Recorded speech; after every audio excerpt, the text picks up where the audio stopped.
The 2025 URA Draft Master Plan is out for consumption. Have you seen it? You have your say. But does your say really matter? You have 1 month. Speak your mind or rest in peace. Yep. Anyway, welcome to another episode of Property Roundtable with myself and Rama, giving value-added knowledge, advice, consultation, and brokerage to buying your landed or selling your landed home in Singapore. Okay, the draft master plan. What is a master plan? So Singapore, right? You know, our space is so small, but we also have a master plan. Basically, it does is it works on how the whole Singapore landscape is going to be, and it also governs how and what kind of usage of land and types of property to be around Singapore. And also, it's usually a 5-year plan. Yes. So once they have a master plan out, it governs the journey for the next 5 years. Correct. And there's also another thing called the concept plan. Yes. Okay, that one is an even bigger plan. I think it's about 15 years if I'm not wrong. Yeah. Okay. Okay, so every time there's draft master plan, right, in the old days when I was doing a collective sale, right, everybody just want to know one thing, how my plot ratio got increased or not? Okay, answer is no.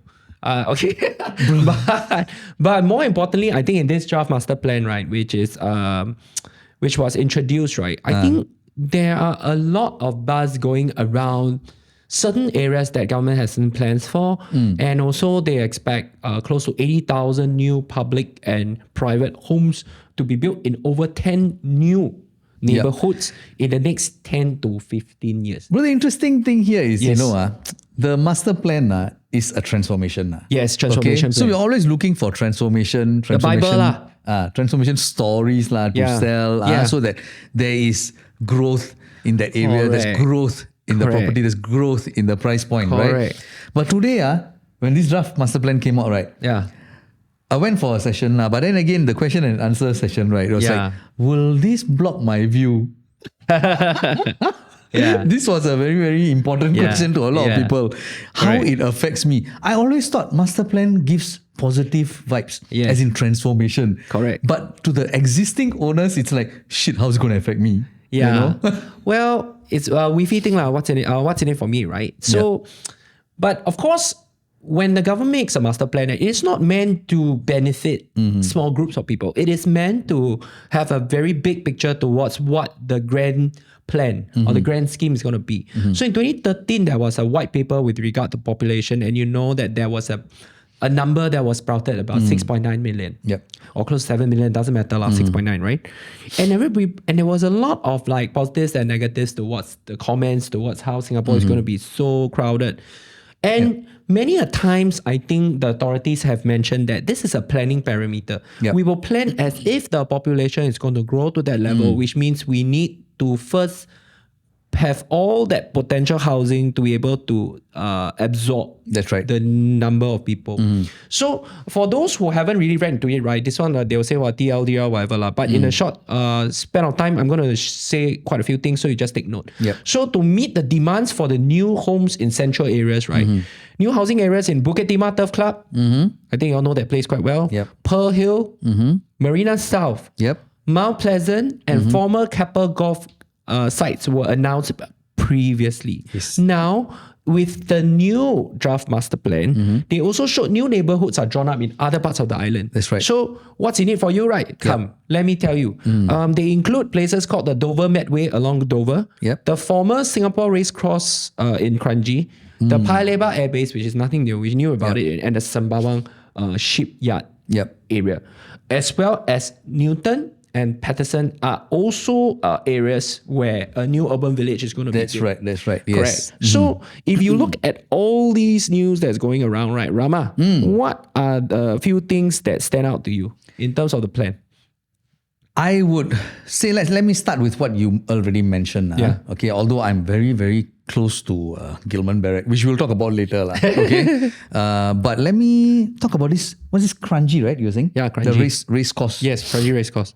Bro, you know there's landed property there? Kind of. That one is the most ulu landed property that you can ever find in Singapore. Not ulu. Everywhere is the same. But okay lah. Everywhere, 10 minutes to MBS. So at least after this transformation, it will not be ulu anymore lah. It's good news for those people who are staying there because suddenly, not suddenly lah, maybe the next 10 to 15 Yes. years lah, they Yes. will see a lot of things Yes. sprouting out there. Yes. Because the race course is big, huge plot of land. Nice. Train station is also there. Yes. Okay, and all this transformation. And then there's also other plots of land that's Yeah. available for rebuilding as well. Yeah. Okay, so these guys, landed property owners over there, it must be really a good news for them, you know, because there's a lot of transformation that's going to happen around this area. So I felt, being a landed show, to pick on Kranji first, Yep. because I personally felt this is good news to these people. Yeah. But apart from that, the rest of the places, right? Like for example, let's talk about Orchid Country Club. Yeah. This one is a very popular place. Yeah. You sure have gone there for some wedding or some reception or event. Definitely been there one. It's been around for a long time. Okay. Now, this place is going to be residential. Yeah. Okay. And that's actually Nice what? nice. Yeah lah, bro. Waterfront Yeah. Solid there. Nice what? Yep. But again, who's the nearest there? Shaughnessy lah. But I don't think it's going to affect them lah. But then they got to stay through with all the construction lah.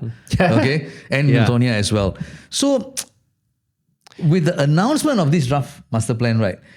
People will be going, oh God, do I have to live through this? Okay, maybe it's time for me to sell. Okay, and then move. I don't want to live through this construction. Yeah. So many different categories of people with different outlooks. Okay, Yeah. how this is going to affect them. I think in recent times, one of the news that was talked about were a couple of golf courses. Their leases are not going to be extended. Yeah. Namely, you have your Mandai course, you have TMC's Tanah Merah is going to be impacted. I think as Singapore Island Country Club, Warren is going to get impacted. Some of the courses, not all, but some of the courses are going to be taken back. I think the government, when they plan a URA or for master plan, right, it's always for the greater good of everyone. And maybe in terms of like golf clubs, they are quite golf courses in golf clubs, right? They are quite catered to only a small group of people. Yep. I think in the greater sense of things, right, the government felt that to intensify these areas would be great. And from property roundtable standpoint, right, when we look at a master plan like this, right, obviously transformation stories are always used to sell properties, but transformation properties are also used to buy into properties. Yep. And if you look at the breakdown, right, of where these places are going to be, right, certain areas are only going to be purely private. For example, Patterson is going to be purely private because for areas like these, they feel that the replacement cost, that means the land cost itself will have been worth more. Yep. So it is not ideal for them to build public housing there because the cost of the land is expensive. So to put public housing there, it will make the cost of the public housing quite high, which is unable for people to get into. So when you have these so-called new areas propping up, for example, like Dover Medway, for example, some of the commercial users have also been converted to residential. Yep. So you talk about Dover, you talk about One North. I think the plan is for more residential to be there. Yep. So when you see these growth plans, right, you see that the potential of the condos being built there, you see the price points scaling up around there, right? Yep. It does have a so-called impact towards what the future pricing. So years back, we talked about the Greater Southern Waterfront, which is a very long plan. Yep. And before the channel was started, I was had my own channel. I talk about things like the prices being stitched up from East Coast all the way to West Coast. Yep. Greater Southern Waterfront allows for waterfront living and the Keppel having a public and private houses coming up, and all this will bring value to the whole waterfront. Now with Dover Medway coming in between as well, it should play well to District 5's landed homes, especially because they sit in the cups along the Greater Southern Waterfront as well as the growth stories around Dover or even just slightly away in Patterson. That's right. Another thing good to note is this Paya Lebar Air Base is going to move in 2030. Correct. Not new news. The land is so big, it's 5 times of Toa Payoh. Can you imagine? It's 5 times. So this place cannot be done within a short span of time. It will be in phases. Yep. And when the Paya Lebar Air Base, where it anchors, is basically it anchors around the Hougang. landed housing area to as far as even the end of like Aljunied and even close to some places maybe on the cups of like Eunos. Yep. And it also may impact houses that are closer to the District 19 site, namely, for example, like Tai Keng, Hao San, Bartley, or even like Serangoon Garden, which originally already has good legs and good interest. Yep. So if you were to look at all these plans coming up, Rama, is it prudent for someone to buy into this and look at the growth story, which is so long later, or make a today decision and say that, hey, I don't want to wait so long. I just want to know whether this property is worth it today. Okay, then I shall pick on the Paya Lebar story. The Paya Lebar story is not new. This has been going on for the last 5 to 10 years already. Okay, we already know what's going to happen to Paya Lebar Airbase. And people who knew about this then already invested in the industrial spaces around the area, and today they are making money. Yes. So that answers the question. So you want to go in, be the, what do you call, first mover advantage, is it? Yes. Or you want to go for immediate gains. It's totally entirely up to you lah. You know, it's what your goal is, your eventual goal. How long is your holding period? Yeah. Right? Yep. Yeah. So another place, bro. Another place that I feel that's not being discussed a lot is the Long Island project. Ah, of course. Okay, which is the East Coast. Yes. That's right. So it stretches all the way from almost the flyer area to Changi. You know? Yes. And do you know what's the reason for the Long Island project in the first place? Share with us, bro. All right. The important thing is our rising sea level. Okay. So government, as part of their planning, right, they want to engage or rather address this issue. So one of the things they come up with is this Long Island project where they are building or reclaiming part of the land into the sea. Yeah. Okay. And they feel that, you know, over time, this would help us with all these things. So this is where I get information from people, right, who are in the fringe of the ECP condo. Hey, the Long Island, suddenly your bill, tall stuff, then my sea view gone already. Then I only got part sea view. Yeah. So these are questions that don't have answers yet. Okay, but this is the long-term plan. Yeah. All right. So what would this kind of transformation do in your opinion? Yeah, I feel that there are some pieces of news that you can leverage off already. So Singapore, the market is very driven by usually a lot by connectivity plans. For example, like MRT. I think consumers are very trained to react to MRT. When they hear MRT news, they try to buy around there because that's absolute today's convenience. But it could be happening in 2030. For example, the Cross Island Rail. Now, for plans like Long Island, it's like Greater Southern Waterfront. So again, the Greater Southern Waterfront was an extension all the way from the Marina Bay down towards the Sentosa side, down towards the West Coast area where they will clear up all the port area and which will shift them all to Jurong, which will create a very long waterfront living. Yep. Now with the Long Island coming in, it also increases the amount of like the bayside kind of living, which the East Siders enjoy a lot. But you will notice that all these places that are going to be introduced are all for high density living because we're trying to create more homes. That's right. But the landed homes around there, the moment you have more higher intensity, you have more amenities. So for example, like Patterson, they say, oh, I'm going to do a mixed retail there, development. And when I grow communities, I need like kopitiam, I need malls, I need stuff like that. And the landed homeowners, which typically enjoy pretty much none of all that, if they're not located too near to all these matured estates, right? Now stand to benefit should all these things come along. Albeit, if you take this news today and expect to extrapolate a growth rate and say that, oh, if that's going to come, is how my landed house price going to skyrocket, right? I do not think that that's the idea that we would promote. I think that's the idea that we would think that if you buy these, there is a lot that you can. I was about look to say that, then you just shut me off by saying we're not going to promote that. But that's my personal opinion, ma. But you can see differently, bro. So what do you think? So that brings me to remember we say one day it'll cross 2000 PSF. Yeah. Then you keep reclaiming, then you're doing all these things, build more and more and more. As time goes by, the PSF, the condo, apple to apple again. Yes. All right. Goes up. Then this fellow will say, bro, mine is limited supply. Yeah. Okay, this is all you have. So today I go in there, I say, wow, my condo here, if I want to buy in District 15, 3 million plus. Yeah. Wow, just another 1 million I can buy landed already. True. You know, so that's why I see this transformation is actually good news for landed owners who have already secured your position. Yeah. Okay. And I can't say 100%, but 99.9% sure that even in future master plans, there will never be a land release for landed. Yeah. I can confidently say that. Yeah. Okay. Yeah. And in the same breath, there are things that we never really talk about. For example, like shop houses. I think shop houses belong in the landed category, albeit some of them are mixed resi first floor, commercial second floor, or commercial first floor, resi second floor. The different users I think these are also right up the alley that of what could benefit from some of these plans, albeit the price points are very high.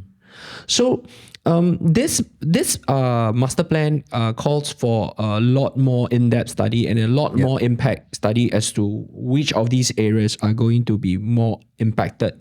And again, we bring this master plan news into the show because it is obviously something that is important for us to know. Now, how it's going to directly impact certain areas, right? It's really much a prediction as well, which at the table, we usually predict to our clients what we feel that the impacts could be.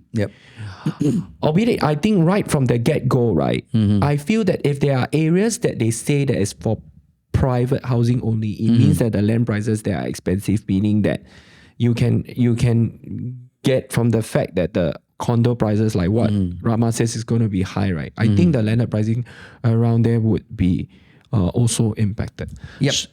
So we have always talked about knowledge, but we are actually in the business of executing long-term strategic decisions and portfolio for our client. Why is that so? Because the Singapore property game has changed so much, right, that it's so dynamic. And every single project that is launched, right, there are some pros and cons to it. Albeit the transformation story is always being used to sell, right?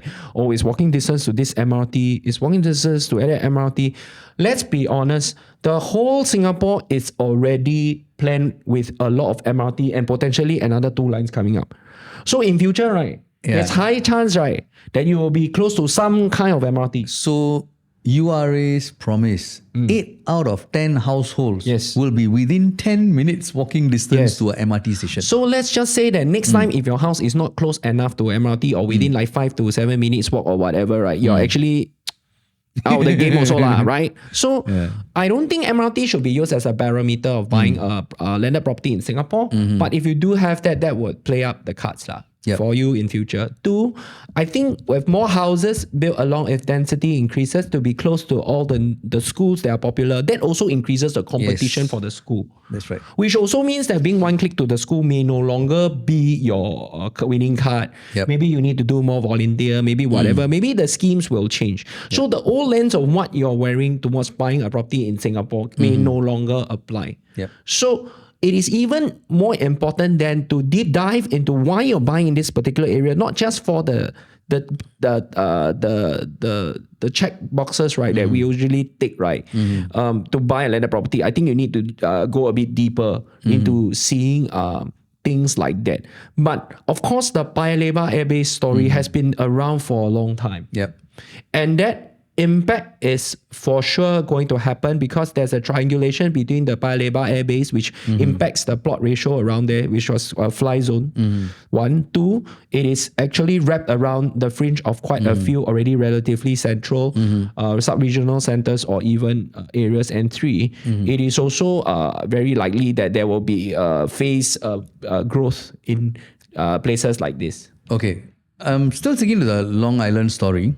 Coupled with the Bayshore, okay, I have something to share. Okay, those people along the ECP, true enough, from a sea view, it may become a reservoir view. Okay, in the future. But what happens beyond the projects that's behind the ECP? Let's move forward towards the east, towards Changi. You have the Bayshore. You have the HDBs coming up there. Those people living there beyond the HDB, okay, it's on high ground. There are a lot of private properties on high ground. I don't want to mention name, but the name very nice. It also says like Pinnacle at some. I already say. These people, their view confirm will be blocked on. Yeah. So how does this master plan help you?